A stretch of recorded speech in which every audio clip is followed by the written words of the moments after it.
Dorian. Hi. How did you get away with competing on stage with a ripped tricep? And if you hadn't had any more injuries, do you think you would have got a few more in? Okay, so those that can't hear, the question was about the injuries, how do I compete with those, and would I have competed more if I didn't have them? Yeah, it was very difficult. I tore my biceps 6 weeks before '94 Olympia, and I tore my tricep tendon on the same arm. Probably related in some way, because once you have a weak point, an injury, it changes the whole chain of movement and it shifts stress somewhere else. So then you can get another injury. You see that a lot with bodybuilding athletes. Once they get one injury, they tend to get another one. So maybe the question is, how are you able to win, Dorian, with one bicep? Maybe that's the question. So again, logically, how do they judge a bodybuilding contest?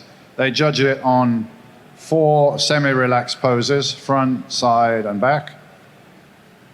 Biceps not visible, so it wouldn't affect those poses.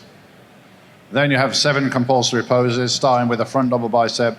And I always say, okay, so I had a torn bicep. Let's say, in theory, every single person in the contest beats me on that pose. They didn't, but let's just say that they did, right? It wouldn't matter mathematically because I would still win the majority of the other poses. Nobody could beat me on a front lat spread. Nobody could beat me on a back lat spread. Nobody could beat me on a back double bicep and a side tricep. And probably not on abs and thighs either. So that's why it didn't really matter. And would I have competed more if I didn't have those injuries? I don't know, because to be honest, for the first time ever, getting ready for the Mr Olympia in 1997, I was starting to feel like, man, this feels like Groundhog Day.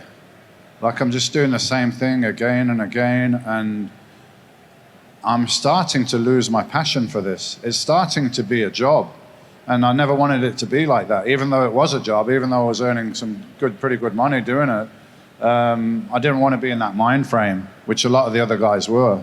They might try and say they weren't, but they were, and that's why I beat them.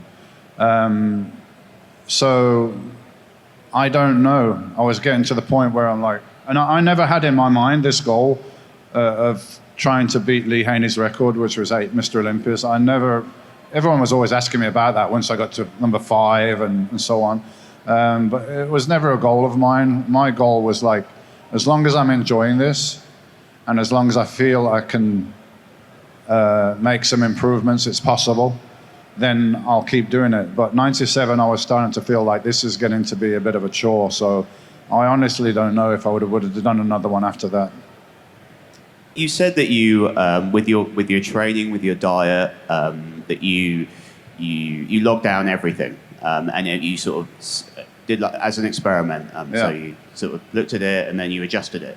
Did you do the same thing with sort of your performance-enhancing use as well? And sort of in terms of dosages, did you sort of ramp it up and think, oh, actually, I'm making great gains at at this dose. Why do I need to sort of go into sort of dangerous territory here? Can I sort of taper it back down and still sort of carry on?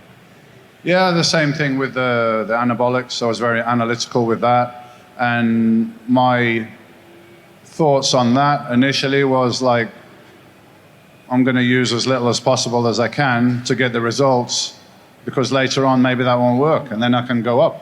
But if I start blasting everything right now, then where am I going to go from there? So as an amateur, I was using very little to maybe moderate when I was like British champion and turning pro.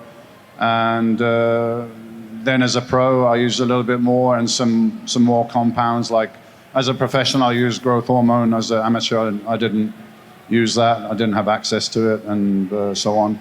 So, and again, very analytical, writing everything down. So in the end, I got a regime that worked for me.